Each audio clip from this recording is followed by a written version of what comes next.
কি বলতে বলছিলি তোর দুলাভাইদেরকে? কি করতে বলছিলি? দুলাভাই কি করতে বলছিলাম আপনাদেরকে, আর কি করলেন এটা? হ্যাঁ এই কি করতে বলছিল সে? কি করতে বলছিল? এই ও না তুমি হে দুলো ভাই, আপনি হলেন আমার বড় ভাইয়ের মতন। আপনি বড় ভাই রে ভাই, আপনি বলেন না, আপনি বলেন। আরে কি আশ্চর্য, দুলাভাই আপনিও বলতেছেন না, তুমিও বলতেছো না। তোমার কইতে কইছে চুপ করো। ছি ছি দুলাভাই, আপনি চুপ করেন। আরে না, এই হয়েছে কি? হয়েছে আব্বু এসে, আব্বু এসে, আব্বু এসে। আম্মা জানেরা কি আলাপ করতেছিলেন? আব্বা এইটা আবার কি? এরে কোত্থেকে ধরে আনছে? এইটা কি নতুন ঘর জামাই নাকি?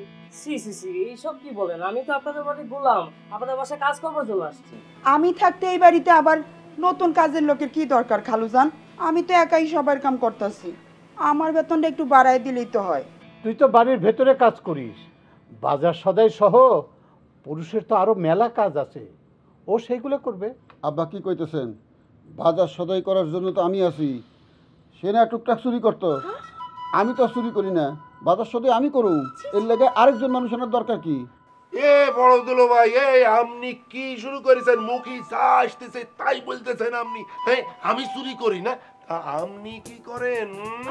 আমি পয়সা মারি না, পয়সা মারি, আর আপনি টাকা মারেন। মানে হয়তো বড় বড় দাম মেরে থাকেন নাকি? এই তোমরা থামো, তোমরা হচ্ছে এই বাড়ির জামাই, জামাই মানে হচ্ছে এই বাড়ির মেহমান। তোমরা খাবে দাবে, ঘুরবে ফিরবে, আরাম করবে।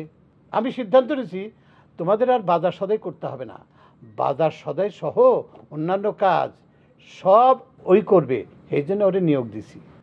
আব্বা, তার চেহারাটা একটু ভালো করে আগাগোড়া দেখেন আব্বা। তারে কিরকম যেন চোর চোর লাগতেছে আব্বা। দেখেন আকার আকৃতিতে পুরা সিনা চোর। জি আব্বা, বড় আপা একদম ঠিক কথা বলছে। ওর ভাবসাব কেমন জানি চোরের মতোই। ওরা আপনি কই থেকে তৈরি ধরে নিয়ে আসছেন আব্বা? ও আবার এই রাতের বেলা আমাকে গয়নাগাটি নিয়ে ভাইগা যাবো না তো? মুরব্বী, আমার কেন যেন মনে হইতেছে ওনারা আমারে বিশ্বাস করতে পারতেছেন না। আমার কি বাসায় থাকাটা ঠিক হবে? আম্মা জান, তোমাদের যে গয়নাগাটি এসব কে কিনে দেয়? আমি কিনে দিই। ও যতবার চুরি করবে আমি আবার কিনে দেবো, আবার চুরি করবে আমি আবার কিনে দেবো। এইটা নিয়ে আপনারা কোনো টেনশন করেন না। এটা কেমন কথা খালুজান?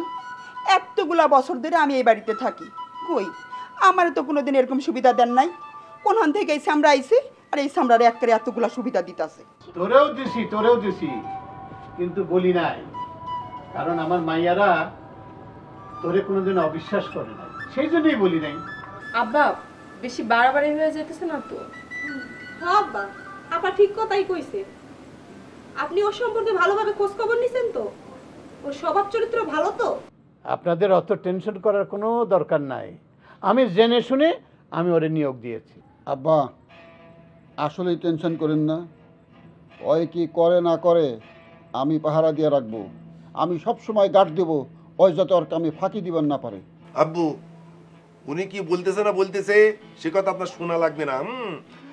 আমি এখন থেকে এই ছেলেকে চোখে চোখে রাখবো। যদি দেখি যে একটু উল্টো পাল্টা কিছু করেছে, কোনই দিয়ে যাক, দুইজন বডিগার্ড পাওয়া যাবে। জীবনে পয়লা শুনলাম কারো বাড়িতে কাজ করবার এসে বডিগার্ড পাওয়া যাবে। এমনটা চাকরি পেয়ে আমি খুবই খুশি হয়েছি। আল্লাহ পাক তোমার শুকরিয়া। ওই কি কইতাছস, কি কইতাছস? আমি তোর বডিগার্ড? আব্বা হয়তো এক নম্বর বেয়াদব। আব্বু, এই কাজের ছেলে এসে আপনার সামনে বাড়ির জামাইদেরকে বলতেছে বডিগার্ড। আপনি আপনি কিছু বলবেন না আব্বু? দুলাভাই, আপনারা দুইজন ওর পিছনে ডিউটি করতেছেন কিসের জন্য? আব্বা কি আপনাদের এই চাকরি দিয়েছে? দোষ তো আপনাদেরই।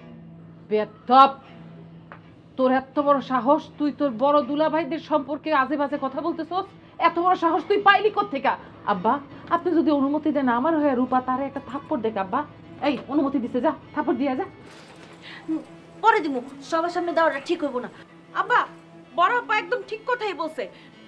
আপনার এই ছোট মেয়া একেবারে বেয়াদব, মুরব্বি টুরব্বি একেবারেই মানে না। ও কিন্তু একটা বিরাট বিপদে ফেলাইবো আপনার, আমি বলে দিলাম। ও তো সত্য কথা বলেছে রে মা, বড় হোক ছোট হোক, সে বড় জামাই হোক আর কাজের লোক হোক, যে সত্য বলবে তাকে আমি সম্মান জানাবো, আর যে মিথ্যা কথা বলবে তাহলে তার কপালে শনি আছে।